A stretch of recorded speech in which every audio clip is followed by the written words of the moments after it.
ગુંદાનું અથાણું બનાવવાની રેસીપી બોલો જોઈએ. 150 ગ્રામ રાયતા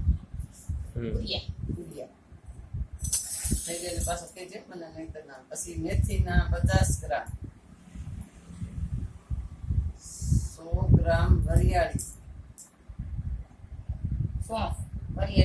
પછી 100 ગ્રામ ચટણી, 150 ગ્રામ કરી નાખ ને ચટણી તો. પછી હળદર 50 ગ્રામ, હિંગ 25 ગ્રામ, 25 ગ્રામ તીખા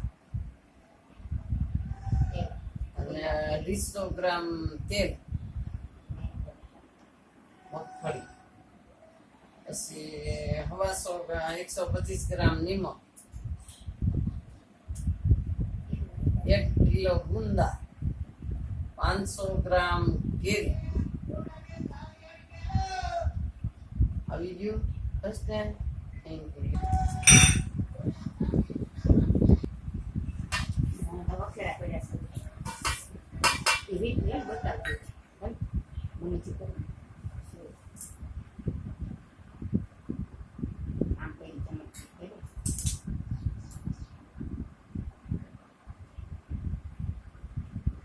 પછી આપણી રીતે જ આપણે કરવાનું હોય. શું બેન?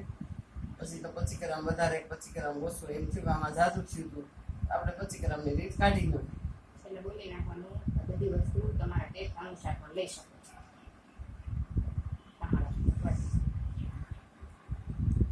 હું બોલી કે આપણે કરવાનું છે ને ચાલુ જ છે એમ ને.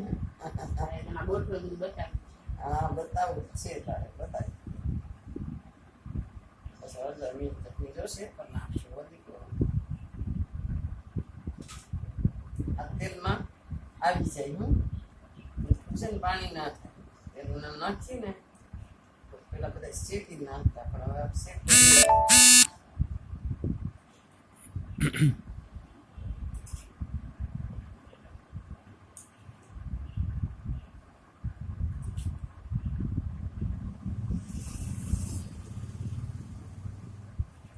ગોળા પછી ખબર પડશે આમ કામ કરશું.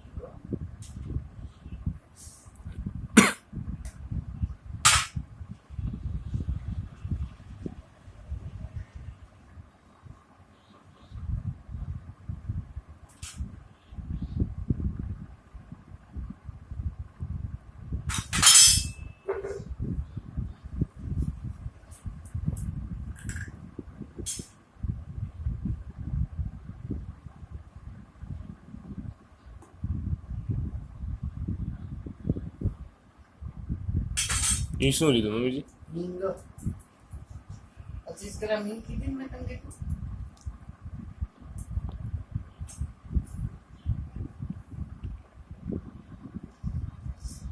વરિયાળી 100 ગ્રામ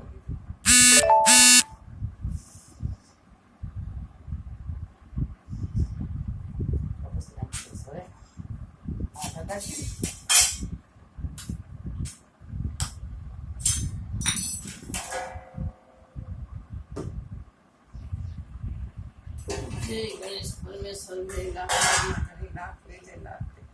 હે મારા નાથ, હે સ્વામિનારાયણ ભગવાન સુખેથી શાંતિ.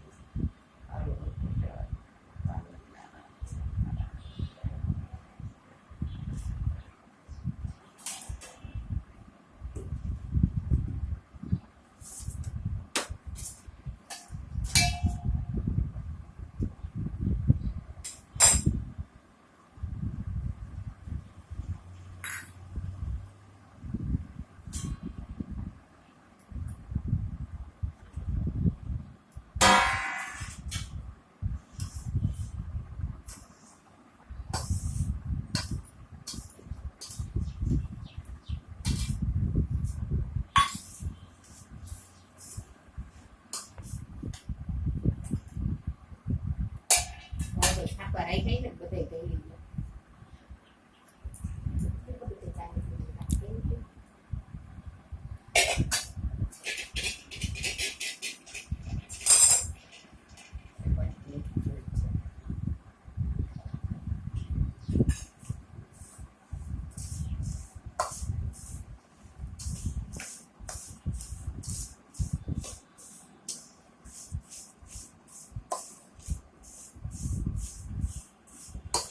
લાવો કેરીની સાલ ઉતારી નાખો આજ ભાષામાં બોલે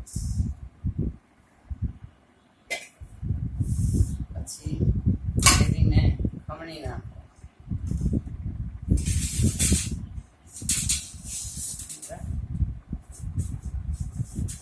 ચાલો કેરી ખમણું છો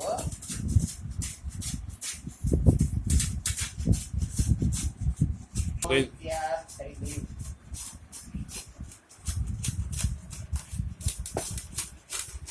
બરાબર આમ આમ હા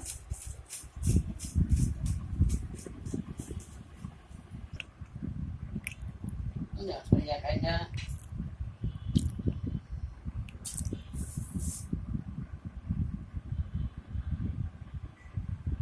બસ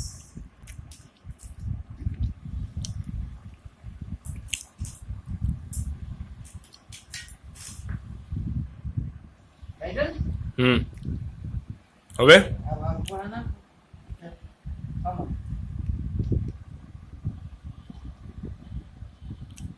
હવે ભરું છોડું ને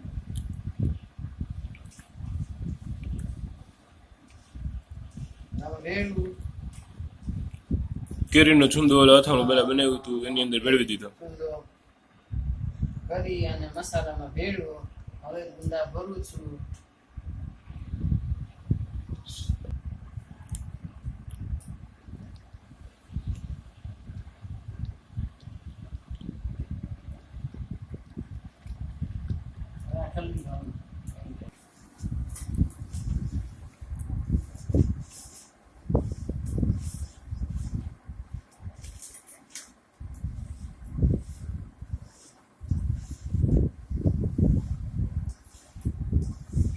હાલો બોલ. ચલો ભાઈ અથાણું તૈયાર થઈ ગયું હવે બહેણીમાં ભરીને મૂકી દેવાનું 2 દિવસ બહાર રાખવાનું પછી તેલ રેડવાનું બુડબુડા રાખવાના કેટલું ચાલે એટલે આખા ડૂબી જાય એટલું તેલ? બુડબુડા રાખવાના એમ. બરાબર. તેલ કેટલો ટાઈમ સુધી સારું રહે અથાણું? અથાણું 2 વર્ષથી તો સારું રહે છે અથાણાને કાંઈ થાય નહીં ધન્યવાદ નાનીમાં તમારો અમને આવી સરસ અથાણાની રેસીપી શીખવાડવા બદલ. જય સ્વામિનારાયણ.